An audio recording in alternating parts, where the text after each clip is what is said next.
Assalamualaikum warahmatullahi wabarakatuh. Baiklah, kembali lagi bersama saya Zulfa Purnamasari dengan NIM 23016133. Nah, pada video kali ini saya akan membahas tentang ruang lingkup administrasi pendidikan.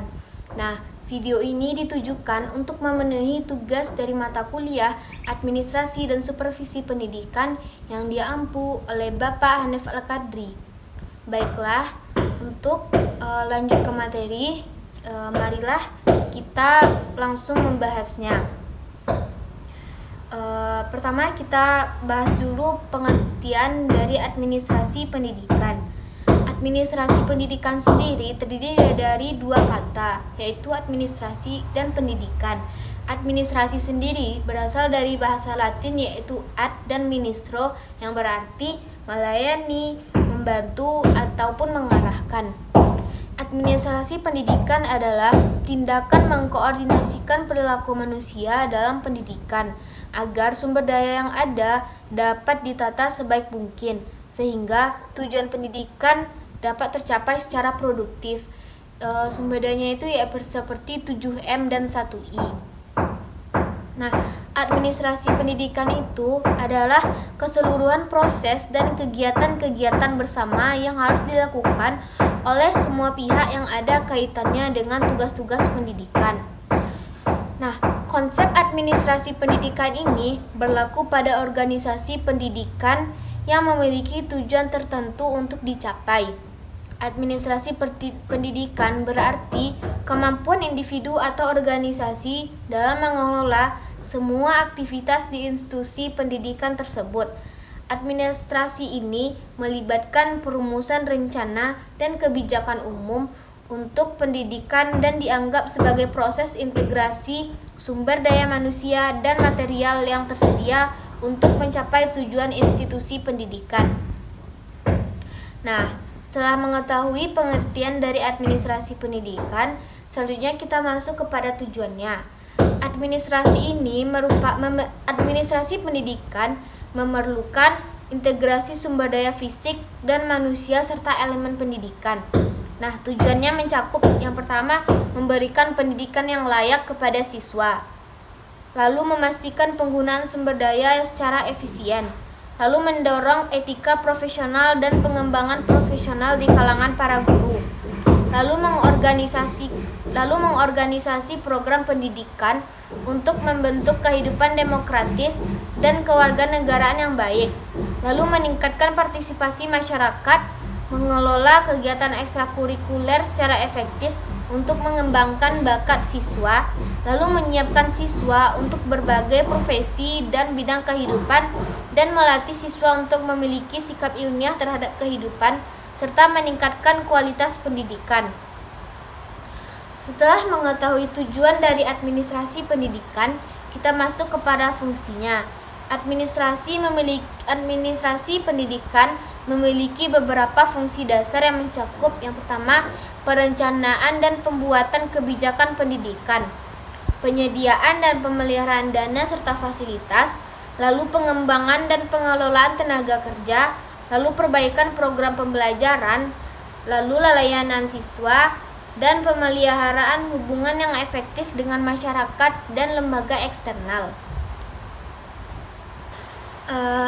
Teman-teman sebelumnya pernah terpikir nggak kenapa penting banget administrasi pendidikan itu?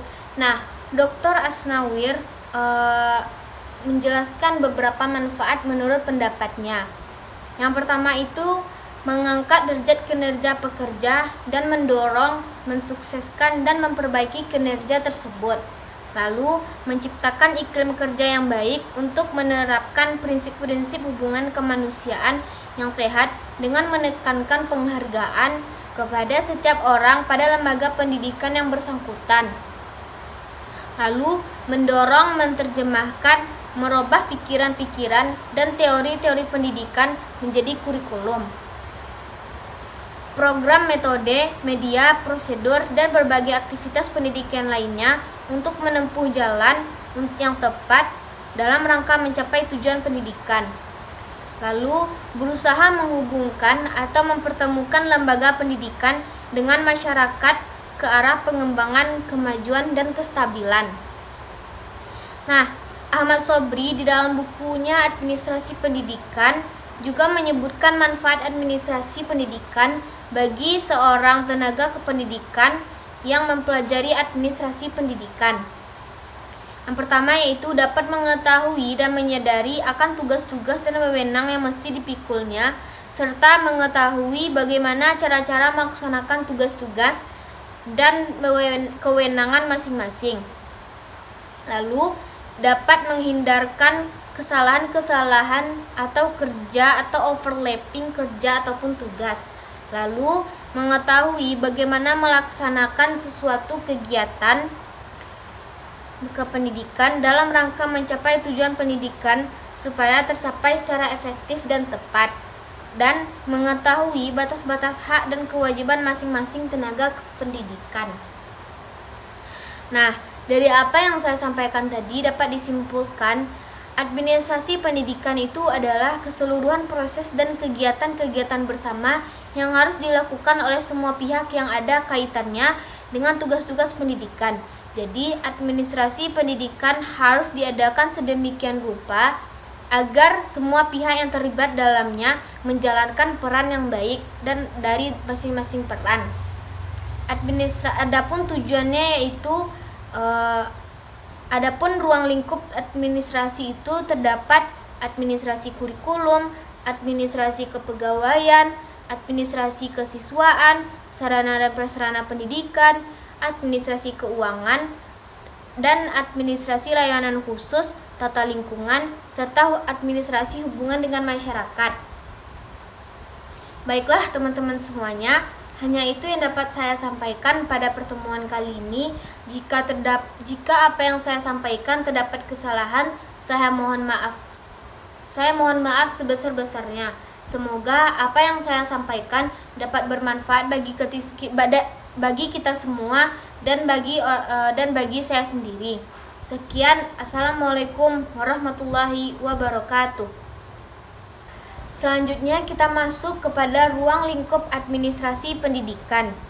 Secara umum, ruang lingkup administrasi pendidikan itu yang pertama ada administrasi kurikulum, meliputi pembukuan dan pendataan jumlah mata pelajaran yang diajarkan, waktu tersedia jumlah guru, beserta pembagian jam pelajaran, jumlah kelas, penjadwalan, buku yang dibutuhkan, program semester, evaluasi, program tahunan, dan kalender pendidikan. Lalu yang kedua yaitu administrasi ketenaga pendidikan atau kepegawaian. Ini meliputi kumpulan surat lamaran dan penerimaan pegawai, mutasi, surat keputusan, daftar umum kepegawaian, berkas-berkas tenaga pendidikan. Lalu ada administrasi kesiswaan, meliputi organisasi dan perkumpulan murid, masalah kesehatan, kesejahteraan murid, bimbingan, dan penyuluhan bagi para murid.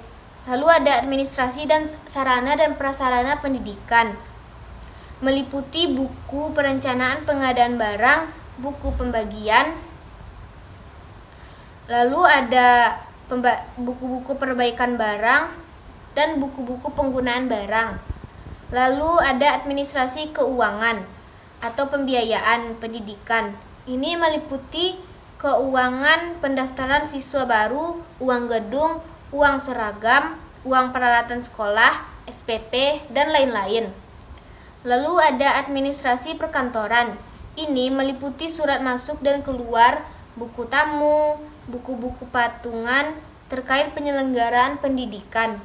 Lalu ada administrasi penunjang pendidikan, meliputi seperti ruang bimbingan konseling, UKS, pramuka, olahraga, kesenian, dan lain-lain. Lalu ada administrasi layanan khusus. Ini meliputi konsumsi, layanan antarjemput, dan bimbingan khusus di rumah. Lalu ada administrasi tata lingkungan dan keamanan sekolah. Ini meliputi perencanaan tata tertib dan pertamanan di sekolah, jadwal penjaga, jadwal kebersihan. Lalu ada administrasi hubungan dengan masyarakat. Ini meliputi hasil kerjasama, program-program hubungan dengan masyarakat, dan lain-lain.